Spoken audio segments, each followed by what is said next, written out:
Yeah, I'm picking Curry too. That's funny. I think Monty Quinn's going to come back in this game with better numbers even. They're probably in the 200s. He's just tough to stop game in and game out. I'm going to give Curry the edge here, 41-38. Mount Union at Grove City. Grove City's offense is what concerns me here especially. I don't think the defense is going to keep the score close enough for Grove City's offense to be able to maybe win it in the end. Mount Union wins this game in a lower scoring affair, 27-17. I just saw Cockrell running so wide open against the Wheaton secondary in week 1. He's not a big guy, but he has speed that most Region 2 teams just don't. And so I think that'll be the difference. He'll break a couple, and I'll take Mount Union to win this one, say 31-21. It's great to have weapons like that, isn't it? I swear to you. But yeah, if you give me a moment, I will get our next game up, which is yours to start with. John Carroll at Johns Hopkins. Big game here. Again, Hopkins with that schedule. You start. Yeah, what I saw on film with Hopkins in week 1 is a WIAC-sized offensive line. Those guys were big, and they just moved Ithaca pretty much wherever they wanted. And I think they're going to have that size advantage over the Blue Streaks. So I'll take Hopkins. This will be a more competitive game because of Sentenfelter and that offense. They'll score some points, but I think Hopkins wins this one 42-28. Yeah, I agree with you. You got two really good quarterbacks here, but you also have two really good defenses here, too. I think it'll even things out and make the score reasonable at a 24-20 type of tempo at the end of the day. So that's where I'll go with that one. Next up is, I believe... I keep forgetting that we group them. Again, home team is the region basis, folks. That's why I'm even struggling to find these sometimes. Region 2 still, La Crosse at Carnegie Mellon at this point. And I'm going to say that La Crosse has just a little too much coming in here. When Carnegie Mellon deals with that size and McGinnis has to face that defensive line and the linebackers, so La Crosse, I think it's going to be a tough day for him. I don't see this being a score fest, though, either. I see it being a 20-10 game in favor of La Crosse. I have a feeling that the Eagles, it'll probably be somewhat similar to what we saw last year at RPI. Not a shutout necessarily, but I think 34-14 is where I'm picking La Crosse to win this game. We'll pick up the pace. Belhaven at Trinity, Texas. I'll go with the hometown Tigers. It'll be a close one, 31-27, but I'll take TU. I wouldn't be shocked if Belhaven won, but I will say that 31-30 Trinity is my score for this one. It'll be a good one, I believe. DePauw at center. I don't think center is the same team. I think DePauw isn't either, but I think that their drop-off is a little bit less this season compared to last year. So I will give DePauw the edge even on the road here by the final score of 31-17. Yeah, well, DePauw is a ranked team for a reason, and they're a favorite in their conference for a reason also. So I'll take them on the road 35-21. Sticking with you, McMurray at Hardin-Simmons. Cowboys pull away late. It's a rivalry game, but they'll still win 34-17. Cowboys pull away early and hold on, 35-14. Case at Wabash. Tough one for Case to bounce back in because technically, if you look at how the game in Rome was playing out, I don't know if they would have won that game. Wabash looks strong right now. I'm going to give it to the Little Giants by a final score of 34-24. Well, I think it was Brand Campbell is the quarterback for Wabash. I mean, they put up 55 points last week. I think they'll score less against the good Spartans defense, but enough to win. I'll say 35-21. What a difference a week makes with this game. Aurora at Mount St. Joe's, and boy, I would have picked Aurora all day last week until I saw what happened. Who are you picking? I'm just going to go off the historic track record of the Spartans. I mean, Mount St. Joe's is a playoff quality team, but I think the Spartans will win this one 31-21. Yeah, I'm with you. I don't think Don Beebe loses two in a row like this. So I think they get their offense in gear. 37-27. Washington Lee at Wittenberg. Two teams that, should be in the conversation here, but are risking not being in the conversation. I'm going to give the edge here to Washington Lee on the road. I think that they have a pretty prime unit there on both sides of the ball. I'm going to give them the edge in a lower scoring affair, 21-10. Yeah, they hung around for a while with Salisbury, so I'll go with the Generals too. I think it'll be a closer call, maybe 35-31. This game is holding on for a moment. We're not going to actually call this game right this second for a good reason. Randolph-Macon at Central is next up. Go ahead. So Randolph-Macon hasn't lost a regular season game in a long time, and Central is picked to do pretty well in the ARC. I think I'm going to go with the Yellow Jackets, though. I mean, Cassiola, There you go. You got it now. Finally got it. I think he might be the difference maker here. It's going to be a low-scoring game, like 17-14, but I think the Yellow Jackets are going to find a way to pull it off. I'm going to go with Randolph-Macon as well. So we're matching even on the road teams here. 37-27 in favor of the Yellow Jackets. Lake Forest at Illinois College. Two coaches that are respect each other, but aren't necessarily best of friends with some of the antics that have gone on in this conference over time. I'm going to give the edge to Cat because he's in a must-win situation in this game more than Illinois College is. I'm going to give Cat and the Foresters the win here, 28-20. Yeah, I'll second that. I'll say it's a little more higher scoring game, maybe. It was pretty low scoring week one for the Foresters. So yeah, let's say LFC wins 17-10. Co at River Falls, you. River Falls should win this game. It might be similar to what we saw last week, but a little less points. I'll say 35-21. I think the Caleb Blaha show continues. I'm going to give it 38-20 in favor of River Falls. Two games left on this list. Minnesota Morris at St. John's. Johnny's all day on this one. 41-10. Yeah. Go. Yeah, Johnny's 55-7. Finally, Wartburg at Stout. Good game here for sure. Go ahead. Yeah, I'm going to go with the Knights. I know Stout will be a tough out for them, but I think they'll do enough to get the job done, say 28-21. Wartburg in a defensive battle, 7-3. Wow. Okay. What, you didn't like it? No, it's interesting. Come on now. So why don't you do the honors as I get us ready here for what we got up next here? you definitely I think ad-lib this one. You do. We had to call an audible at the line of scrimmage because sometimes young men who are in college have classes or sleep late or have stuff going on, or maybe they're watching film. We did invite senior wide receiver London Little from the University of Wisconsin-Oshkosh to the show, but tagging him in is head coach Peter Jennings, who's bailing us out here. So thanks, Coach. Good to see you again. How you doing?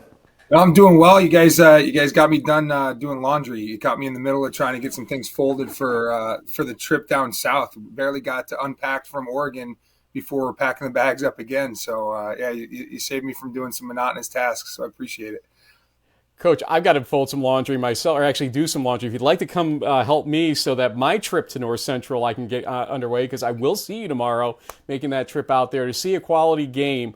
Let's talk about last week first. So Linfield is no pushover team. We both know this, and a tough place to play because of the home field that they have there. But your team dominated that game for the most part. Yeah, the score might have gotten a little closer at certain points, but never did I feel like that game was in doubt.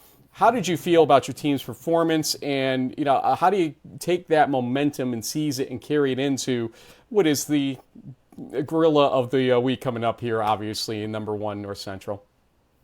Yeah, well, first off, I gotta say it was kind of surreal to be out there at Linfield in the Cat Dome as basically a lifelong Division III guy. I've always heard so much about it, right?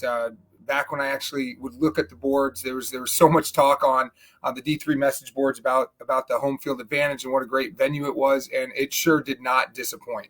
The fans were phenomenal. The vibes were electric. It was a big time college football game on a small college campus, and that's really cool for our guys to play in, and really cool for our coaches to coach in. So I do appreciate that opportunity. It's not lost on me, and then the way our guys played is not lost on me either, right?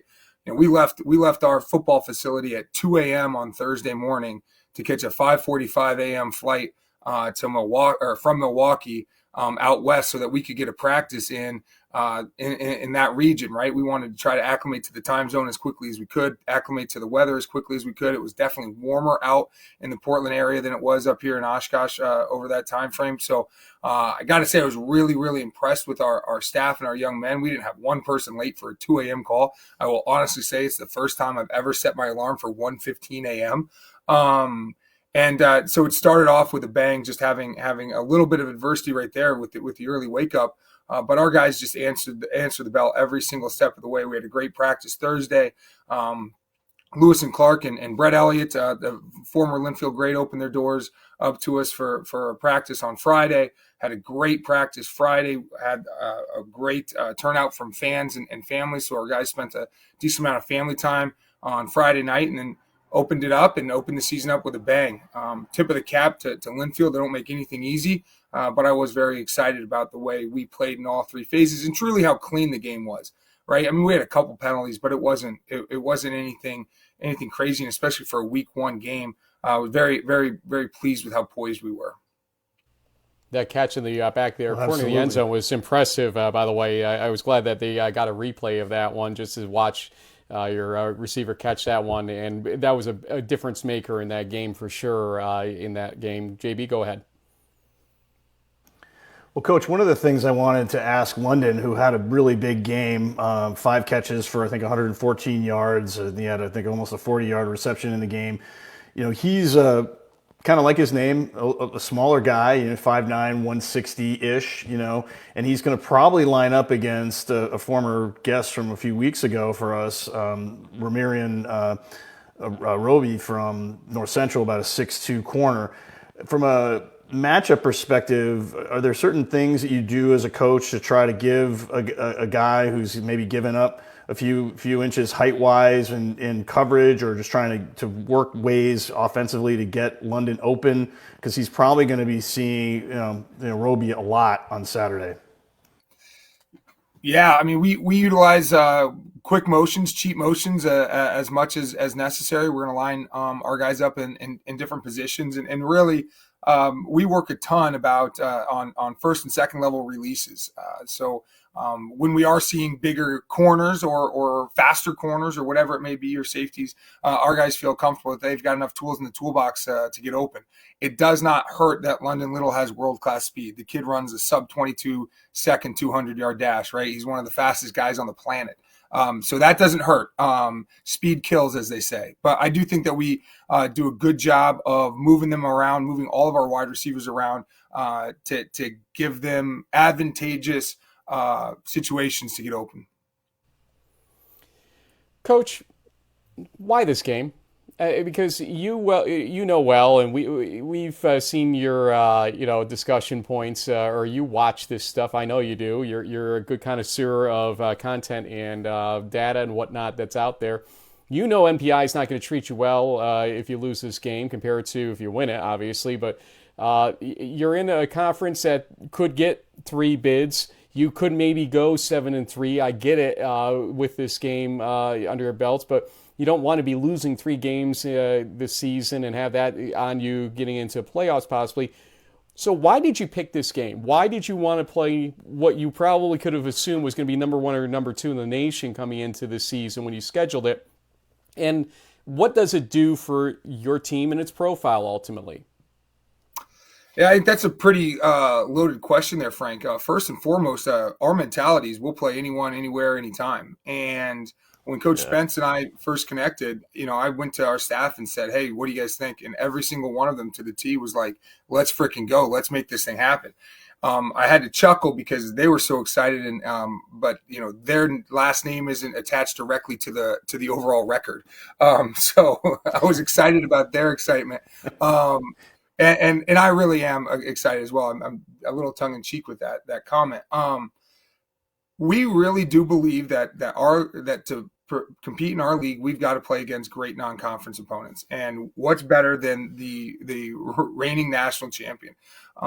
I've coached in this. I've coached in this league for a number of years. I've coached in Division III for a number of years, and I don't think, even against when we coached against Mary Hardin Baylor a couple times, I don't think I ever coached against the reigning national champion and the unanimous number one team in the country. I'm really, really freaking excited about that opportunity. I'm really excited to go down to Naperville and play in front of a raucous crowd. I think just like it was an awesome experience for our young men to compete at Linfield, I think it's going to be an awesome experience for our young men to compete down in Naperville. And I think it's kind of character building, not just for football, but for life.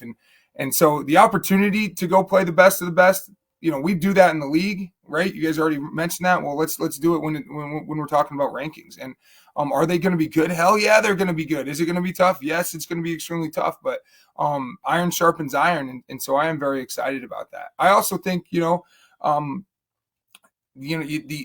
we scheduled this game, I can't say I would have done anything different, but you didn't really fully understand what MPI was, or I didn't. And I've tried to stay on the forefront of it. In our league, there is nothing. A bad loss or a good loss doesn't help us in our league because our rankings are going to be so high, right? Our numbers are going to be so high. There are some conferences and some teams that you could say that a good loss could help your MPI in a way because you're not playing against the same type of teams that we're playing against, where the rating stays above the top 60 in the country. But long and short of it, I'm excited for the opportunity.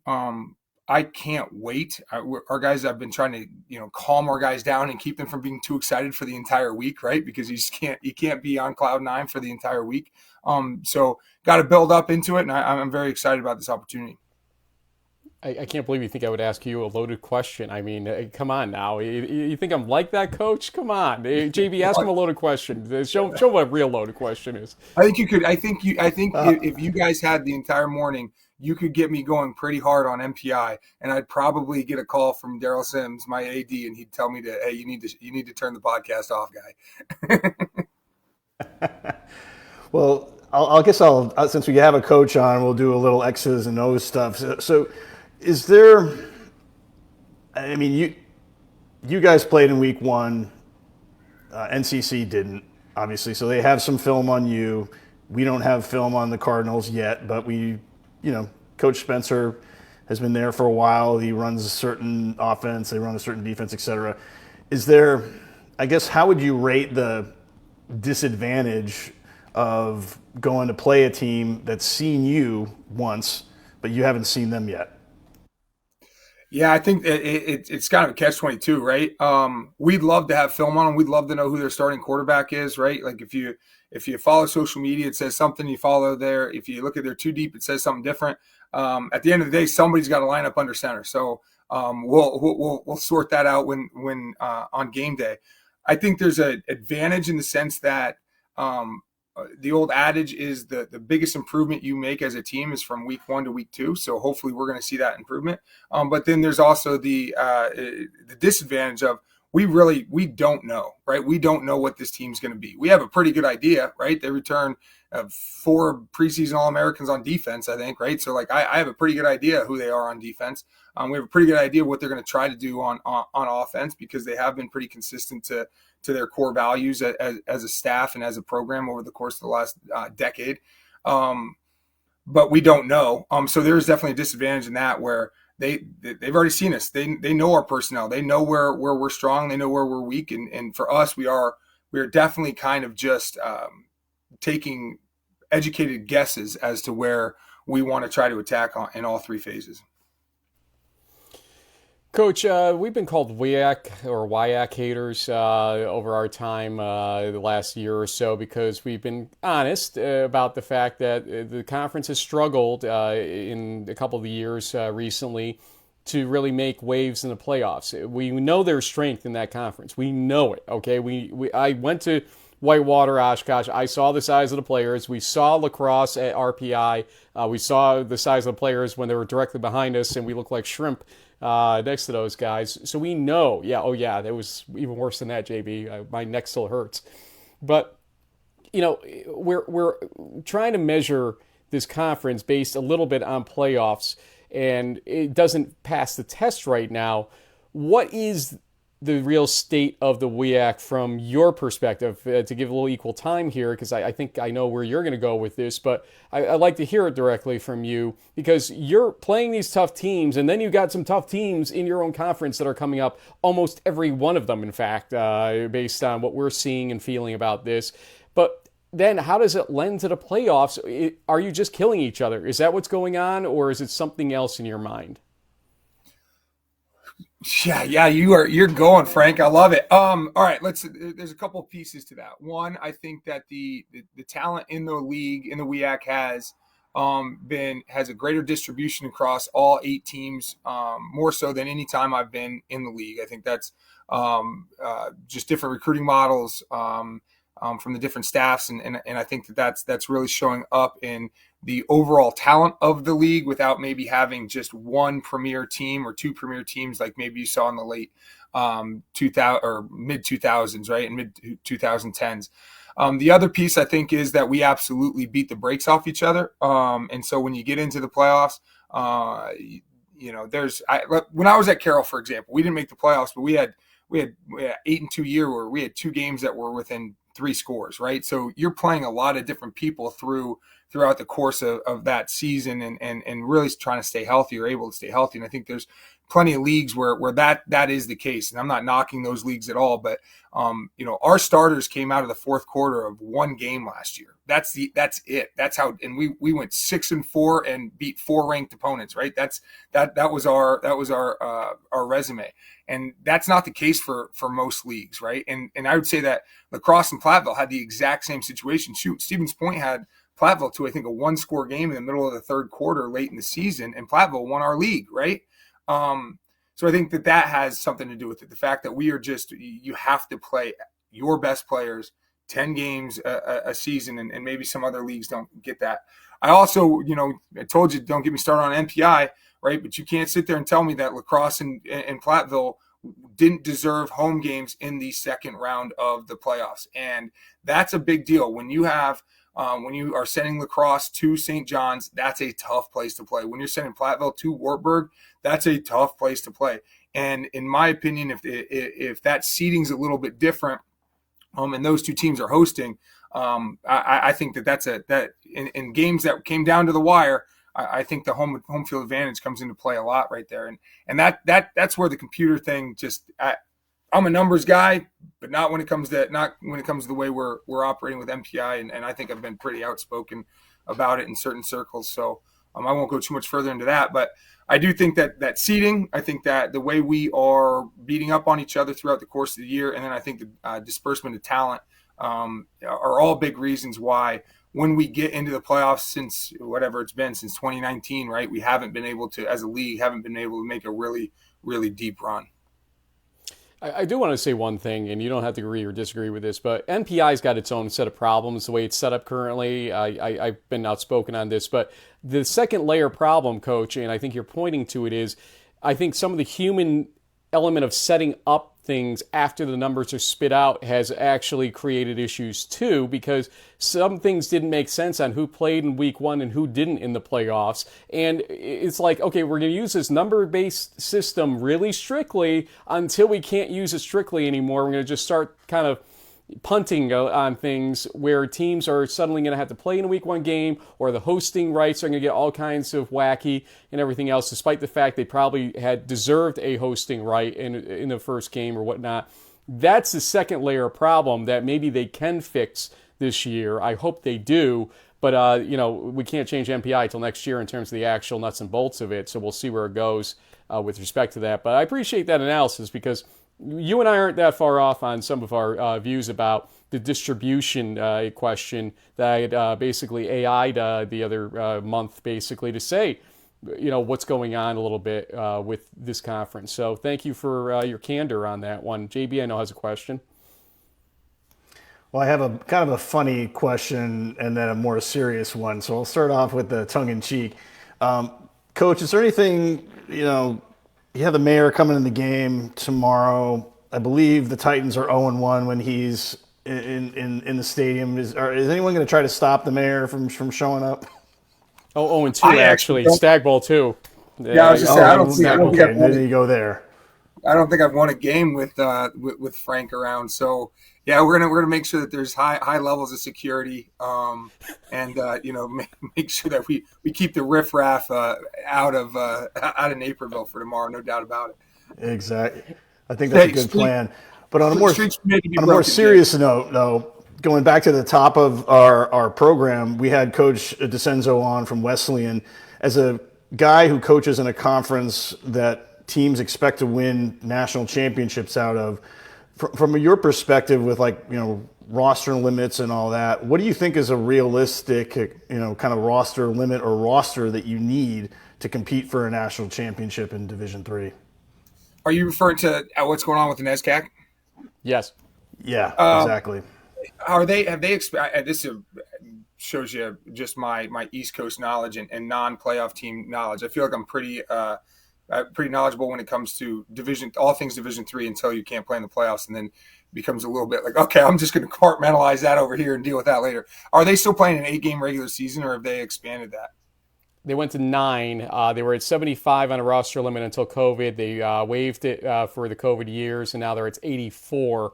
And also implementing sanctions for teams that try to break it, which would limit them to 18 new members of a class recruiting-wise if they break it, and no chance for the conference title for some period of time is what we're hearing. So the base question from JB, though, and what we talked about with Coach DiCenzo was, is 84 even rational in this situation? You're saying no, take it from there. Go ahead. Yeah, no chance. I mean, if you're playing a 9-game regular season, even if you're not looking at making a playoff run, you should be at 100 kids or have the ability to be at 100 kids. I think for player safety, health and safety, I think that it's kind of a short-sighted and ridiculous idea that 84 would last even for 9 games, much less trying to make a deep playoff run. I mean, I don't think that you need maybe you don't need 175. But to stay kind of within what I assume is the NESCAC's profile and code of moral code, I guess, of athletics and academics, balancing the two. I don't think that going to 101 or 105 is outlandish in the slightest. And I think that, I don't coach in the NESCAC, so I guess I can say this. I think it's kind of it's borderline egregious by any administrators that are trying to keep it to 84 if you're actually looking out for player safety, if you actually understand what goes on in a football season and what's necessary to be successful. Gross negligence. Maybe that's the word. Gross negligence or phrase. Well, I thought you were thinking of the word bullshit personally, which is what I would call it actually out loud. And you can quote me on that, everybody. Yeah. Coach, listen, you're absolved from the coach interview tomorrow. We'll just clip this up. Don't worry about it. You take your time. Brad Spencer is not absolved. We will get him on camera at some point tomorrow before our live show at noon Central. But, nonetheless, just give us one last thought here about your team. For folks that haven't seen you this season or don't even know Oshkosh football generally, there are many out there for that matter.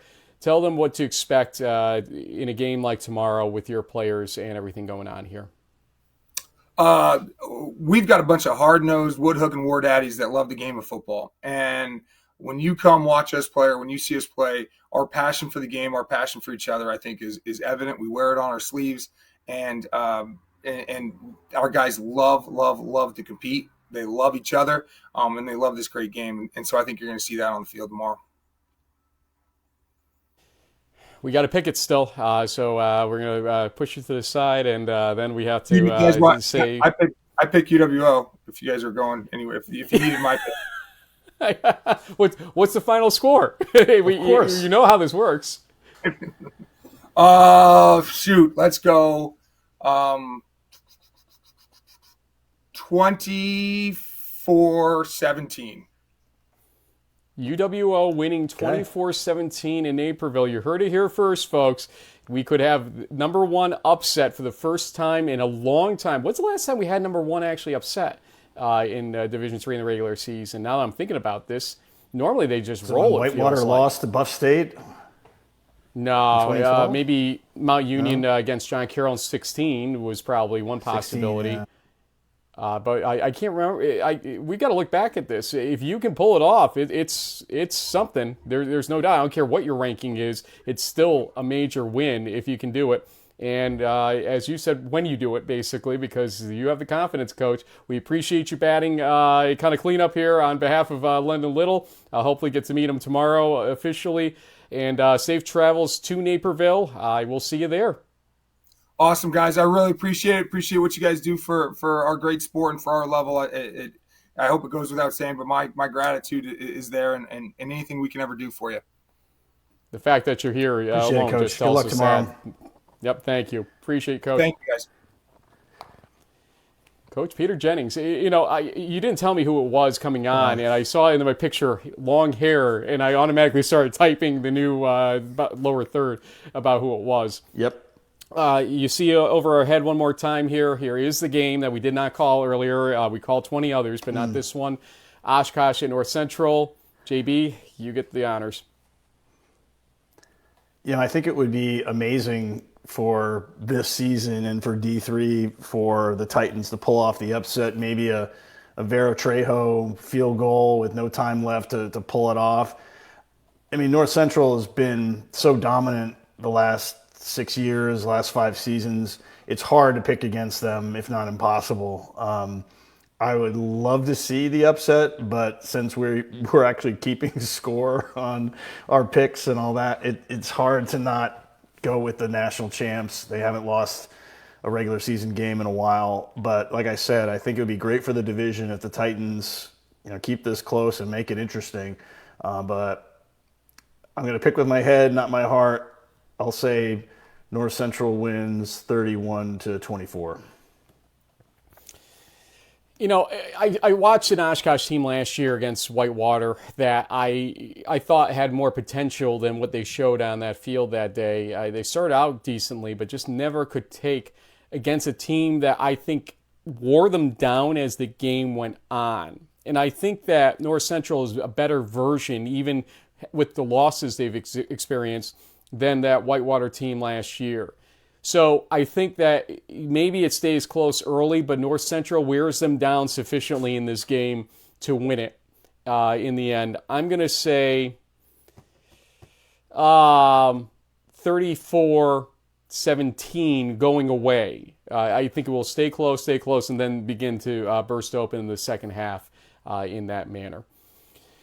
JB, if we are running way later than we assumed, but we have 3 minutes left here technically on our window. So give me the quick viewing. About to die. give me the quick viewing strategy for tomorrow. How do people watch it? Wow. Okay. Well, basically everything is starting at noon tomorrow. In Region 1, you got games like Muhlenberg, Endicott, Hudson, Springfield. Starting around. You got lacrosse at Carnegie Mellon at noon, Cortland, Union, Roanoke, Greensboro. That's an interesting game in Region 3. Roanoke getting going here. Maryville versus Ohio Wesleyan kicks off at noon. And then at 1 o'clock, we have like the Middlebury, Wesleyan, Kings, Del Val, Mount Union, Grove City, John Carroll, Hopkins, W&J, Hampton, Sydney. And then starting around 2 o'clock, it switches to like the Hendricks, Huntington. You got North Central. Oshkosh North Central, that's at 2. Randolph-Macon Central is at 2. Lake Forest, Illinois College is at 2. Yeah, a lot of good 2 p.m. games. St. John's. Lots of 2 p.m. games. So you're going to have a bunch at noon, a bunch at 2, and then kind of later on you got, 6 o'clock we got McMurray, Hardin, Simmons. We got Southern Virginia at Averett. You got Rose-Hulman Trine at 7. You got Puget Sound at Southwestern at 8. Belhaven Trinity's at 7. Howard Payne, Texas Lutherans at 7. So, yeah. We got to go. Bunch of 12 and 2 o'clocks and then a few 7s. Thanks for watching, everybody. We'll see you tomorrow in Naperville, noon Central Time, 1 o'clock Eastern Time, for pregame show live there. Thanks for joining us. Thanks to all of our guests and for everybody that helped line them up. Great show. We'll see you soon.